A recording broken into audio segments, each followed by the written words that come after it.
Well, welcome everyone to Donovan and Dino. We are back. The Browns are back, and we are back here for a new season of Donovan and Dino, along with Jimmy. I'm Dino. Jimmy, it's first of all good to see you, and it was great to hear you yesterday calling a Cleveland Browns game because, let's be honest, I didn't know we were going to get to that point. I don't think any of us knew, but, you guys made it work yesterday. I have to tell you, well, it's great to see you, and it's good to be back with everybody, and it was great to be back calling a game. It was the most challenging way to do a football game, or any game for that matter, that I ever can remember. I've never experienced anything like it before. It's something I'll never forget. I am going to forget the game, the actual game that we watched out of the field. I'm not going to forget how we did the game, because it was pretty fascinating. I mean, we were calling it off a television feed, and we were at First Energy Stadium yesterday, up in a booth up at First Energy Stadium, which was empty, and we were calling the game off a monitor on a television feed that a couple of times froze and went out, and I have to tell you that became a little bit dicey. So it's something that I would never, ever, ever have imagined that in this day and age of technology, that we would ever be doing a game like that. But because we can do the technology like this, we did it. And I think that's the way it's going to be for this year anyway. Yeah. I mean, you've had to, when we've applied, when we've in the business have applied for play-by-play jobs, a lot of times we have to, here's a game on TV, go ahead and, that's your demo. But to do it, I mean, that's one thing. You're doing it for the job, and it's important. But you're doing it, and we're all listening. It's another thing altogether. It was. You're right. Back in 1999, Dino, through the many levels and rounds of auditions to be named as the play-by-play guy for the Browns on the radio, the last round was that they brought us down to the old WMJI studios, which were in the warehouse district in downtown Cleveland at the time. And I can remember it. It was a Sunday afternoon, and they took us into a radio studio, and they had a television set there, hooked up to a video machine, and they put in a tape of the New York Giants playing the Philadelphia Eagles. I remember it very, very well. And you would call a quarter of the game off of the television set. And I mean, the job was coming down to this. I mean, that was the final round. So I do remember it. And I have done some during the Olympics. I did some work off of a monitor a couple of times, calling a soccer match off of a monitor, because geographically we weren't in that particular stadium on that particular day, but they wanted the event called. But this was very different yesterday. Big event, big game, NFL, and you're doing it on live radio off of a television feed. Like I said, it's something I'll never forget. Absolutely. A couple of bits of Browns breaking news, and then I want to get to with you on yesterday and what happened in Baltimore. First and foremost, one of the players who had a really good game yesterday, and there weren't that many, David Njoku, he's on the IR. It's at least 3 weeks with this year's rule, and that's unfortunate because, we saw a couple of times, Jimmy, they went 3 tight ends, and, David looked like he was very comfortable in Kevin Stefanski's system yesterday. Yeah, which is really surprising, because I think Kevin Stefanski's system and systematically what they had done in the offseason by bringing in Austin Hooper and then drafting Harrison Bryant in the 4th round, I think David Njoku really felt, hey, listen, I'm the odd man out here. And I wasn't drafted basically by these guys, although Andrew Berry was a part of his drafting when they brought him in. But I think he felt, you know what, it's going to go to Hooper. They're going to build on this kid Bryant. That's why I think he said, it might be better if I get traded. But then he came back, and he had a sore wrist. Remember, he had a wrist injury last year, suffered in the Monday night game against the Jets, which really cost him his entire season last year. He came back late in the year, but wasn't really nearly effective as he was in his earlier years with the Browns. And then he got on the field yesterday, and you're right. I mean, if any of the tight ends performed, it was him. But then he went down with a knee injury, and now he's lost on IR for, as you say, at least 3 weeks. I would have said when the Browns were naming their 53-man roster, Dino, and they at one point had 5 tight ends on the roster when they were down to their initial 53, I would say, you know what? In a couple of minutes, maybe an hour, we're going to hear that David Njoku's been traded to the Colts or another team that had been hit by injury at the tight end position, but that didn't happen. They cut Pharaoh Brown, and they kept the 4 tight ends, Stephen Carlson being kept. So I don't know where he still fits, but unfortunately he's injured. And now, Dino, he has a little bit of a history of having injuries. Last year it was the wrist, now a knee, and we don't know how long he's going to be out. And then the other thing from earlier today, and I go back to your call yesterday on Austin Siebert's missed extra point. It was like, nothing is going to be easy. Everything is going to be tough. Seibert misses the extra point. He misses a field goal at a time when the game was very close and the Browns were right where they thought they needed to be. And the end result is he gets waived and Cody Parkey will get the shot, at least for now, to have the job. Yeah, Seibert, I have to tell you, for a guy that was so decorated coming out of the University of Oklahoma, and I remember, Dino, the day the Browns drafted him, and that raised some eyebrows when they did draft him because they took him in the 5th round. And I think a lot of people still felt at that point in time, the Browns still had other needs, positional needs, rather than being, so, specific about, hey, let's go draft a kicker.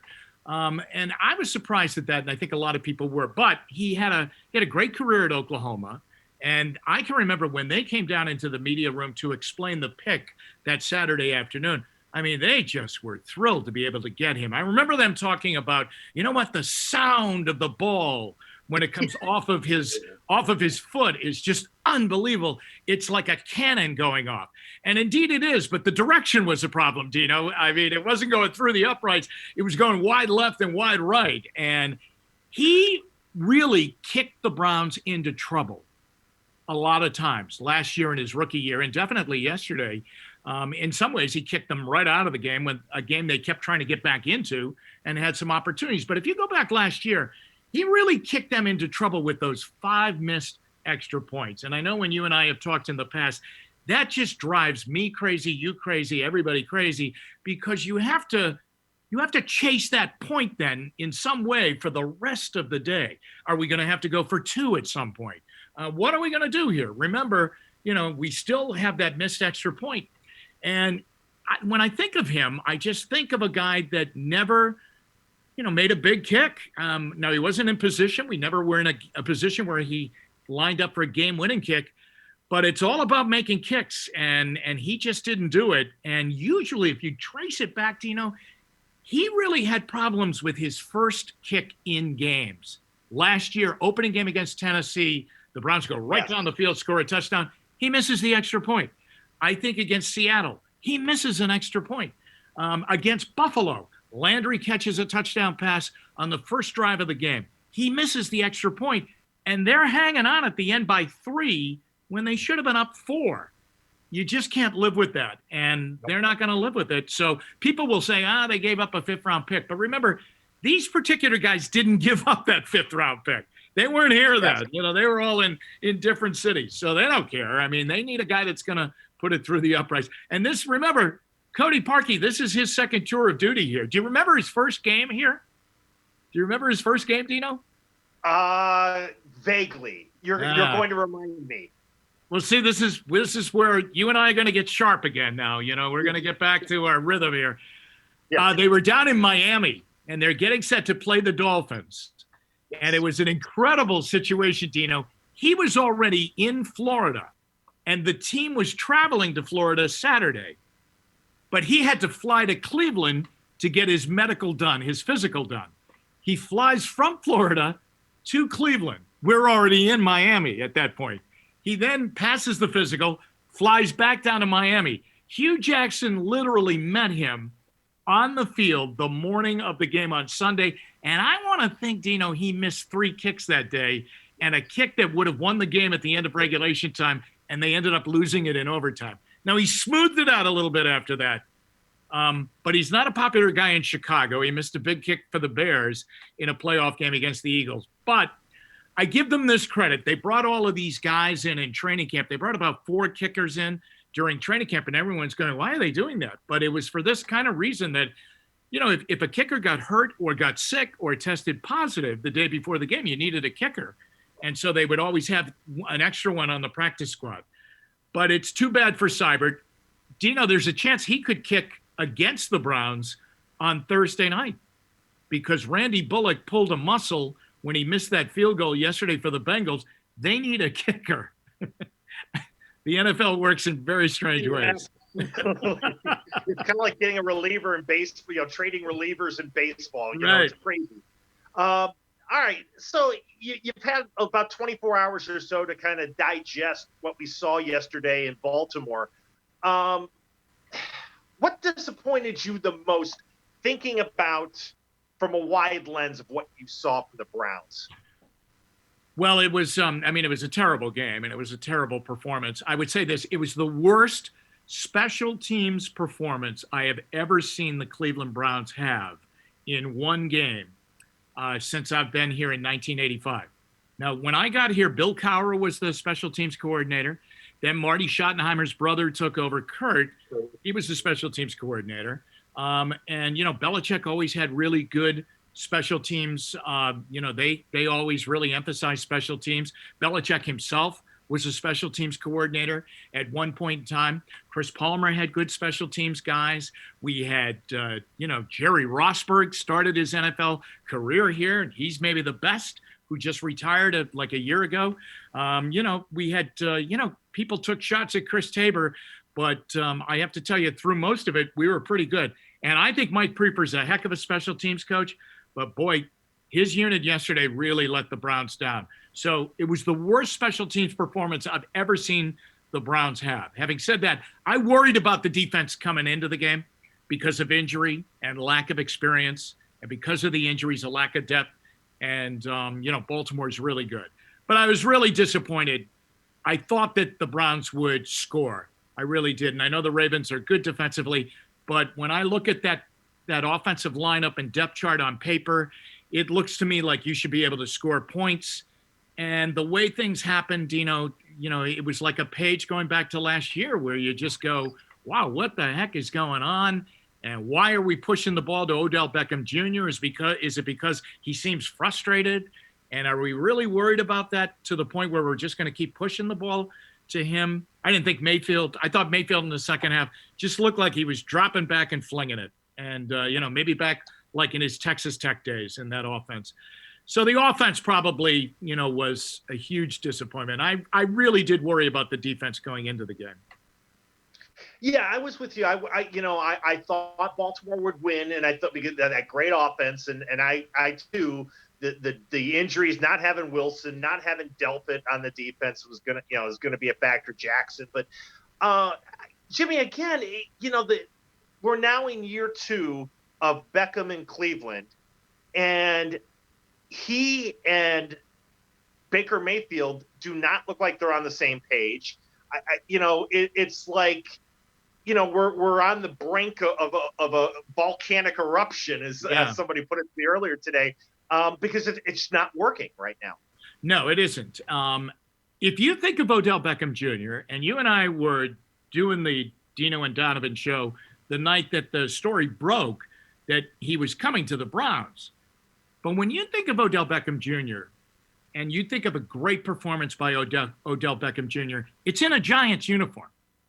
I mean, he has not had a big game as a member of the Cleveland Browns, and now we're into the second year. Now, he had a great catch against the Jets. He had a great touchdown against the Bengals. Other than that, though, there were a lot of these days, like yesterday, thrown in between those two catches. So I don't know what it is, Dino, but I will tell you this. If you go back to 2018, Mayfield's rookie year, and you go back to when they got on that little bit of a run at the end of the year, and let's go through who they had. They had Brashard Perriman, okay, who was playing very well. They had Jarvis Landry, who was the go-to guy, and who I still think should be the go-to guy. They had David Njoku playing very, very well. They had the guy Darren Fells, who was the other tight end, who was a nice target for him. They had Hollywood Higgins, who was totally in sync with Mayfield at the time. And they had Antonio Callaway, and he was not high at that point in time. Okay? Plus, Dino, they had Duke Johnson catching the ball out of the backfield. Absolutely. Now, that worked. This is supposed to be dynamic, this situation that we have right now, and it ain't working. Plus, They rolled up a Brinks truck full of money to Austin Hooper, and yesterday, I mean, he got like, 3 or 4 balls thrown to him, and this was supposed to be the new image of offense that they wanted to run, that was going to be tight end friendly, And yesterday, we just seemed to get back to the habit of, boy, if we're not getting the ball to Beckham, he's going to be upset. We better get him the ball. So that's the only guy we're going to try and get the ball to. Yeah, it felt like last year. It felt like the same system, the same mentality, and I know the Browns fell behind early, but they went away, I felt, from what should make them successful, and that's running the football with the two backs, especially your adopted son, Nick Chubb. Right. Yeah, I agree. I didn't think that was going to happen at all. I thought that we were past that when Freddie left and went on his way to the Giants as one of the assistant coaches for Joe Judge. And I really thought, even last week, when it came out on Friday, I think, that Kevin Stefanski was announcing that he was going to call his own plays, I said to myself, well, I still think that's a lot on the plate of a new head coach and a first-time ever head coach. But he must be, it's his offense. He brought it here, definitely anointed by Gary Kubiak, who had a great influence on him. But it's his offense, so he knows best. So he's going to call it. And up until that first interception, which was only like 5 or 6 plays, it looked like, okay, I see what we're doing. We're doing it. They're moving the ball and they're fine. And then the interception came. But after that, and specifically after their touchdown drive, which had a big run by Hunt, a big run by Chubb, a big catch by Landry, and a mid-sized catch by Hooper, and then they're down and they went in and he hit Njoku for the touchdown. After that, then you're right. It went off schedule, as they say all the time. We went off schedule, and you say, well, why do you go off schedule? I mean, you have a ton of guys around you, running back coaches, game coordinators, passing coordinators, running game coordinators, Bill Callahan, and say, hey, come on, let's get back to what we're doing. I mean, after all, it was still 10-6, and you're right there. Yeah, just pound. That's what you've got the two backs, and you've got this system. Make Baker's life a lot easier. I'm still concerned about the accuracy. Numbers wise, and I feel like if we're going to do an analytics, if we're going to go back to what made him great in 2018, and then kind of what went off the rails last year, as much as anything else, I mean, he just wasn't nearly as accurate. I mean, the numbers bear that out. And I didn't feel like, at least in the first week, that and again, it's early, and I want to see how he progresses with this offense, but the growth, the accuracy, I think is still an issue with him. Yeah, very much so. And the ball getting batted down at the line of scrimmage is becoming more and more a problem. And Carlos Dunlap awaits on Thursday night. I mean, people are saying, he won't bump into another guy who's 6'8" like Calais Campbell. You're wrong. Carlos Dunlap, he could play for the Lakers. I mean, he's that big and tall. He really can, and he'll be able to get up there too. Those balls getting batted down, or any ball getting deflected like that, becomes a 50-50 ball now. And we saw what happened on the first one, and there should have been another one, right? That Chuck Clark should have had another interception on a deflected ball. That's a problem too, Dino, and that's visibility. I mean, is he seeing it? Can he see his throwing lane, or is he having trouble seeing? And remember, to the detractors of Mayfield, when a lot of people were trying to steer the Browns away from selecting him number 1 overall, they kept saying, why are you going for another smallish quarterback? Why don't you go for a bigger guy who can just out of the mathematics of it can see?